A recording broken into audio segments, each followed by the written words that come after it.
Time now to answer some common medical questions, and joining us every Wednesday, as always, is News Channel 5's medical specialist, Dr. David Soria. He's taking a little time away from his full-time job as Chief of Emergency Medicine at Wellington Regional Medical Center to be with us today. Thanks for coming in. Well, you're welcome. Welcome back. Oh, thanks. Good to be back. Thanks so much. So we'll jump right in with their first question today from Sue. Sue lives in Vero Beach, and she would like to know, what kind of doctor should I see about a cyst on my finger? Yeah, I get that quite a bit, and cysts on the fingers are very common. And the question that was asked was neurology versus orthopedic surgeon.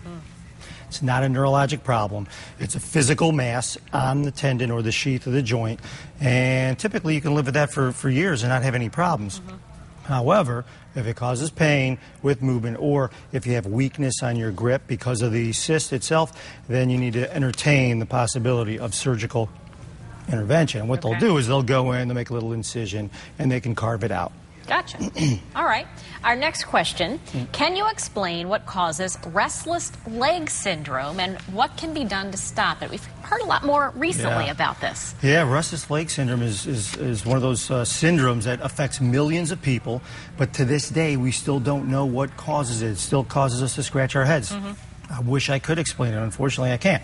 However, what it is it's this irresistible urge to want to move your legs or reposition your legs because of a gnawing sensation, a creepy, crawly sensation. And the only thing that relieves it is by moving around. It typically happens at night or when your legs are still sitting in a seat.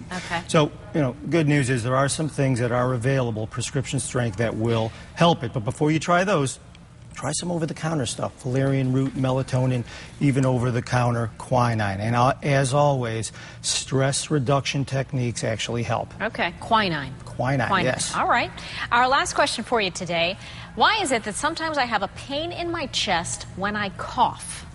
Well, typically, if you're coughing quite a bit, every time you cough, you're stretching or straining the muscles surrounding the ribs. And if you've ever had a contusion to your rib cage, they hurt a lot.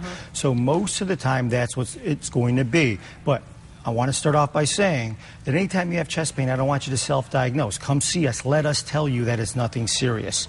Good news is, typically pain in your chest with coughing is not something serious. And it's usually going to be either inflammation within the muscles or the cartilage of the rib cage, or something called pleurisy, which is the lining surrounding the lung. But again, before you chalk it up to that, come see us so we can get an x-ray, make sure it's not something like pneumonia or anything more serious than that. Very serious. You bet. Gotcha. All right. Thanks, as always, for joining us today. If you have a question for Dr. Soria, you can always send it in, quick and easy, right at our website, WPTV.com. When you get there, just click on the health link, scroll down, and on the right-hand side, you'll see that form to send Dr. Soria your question.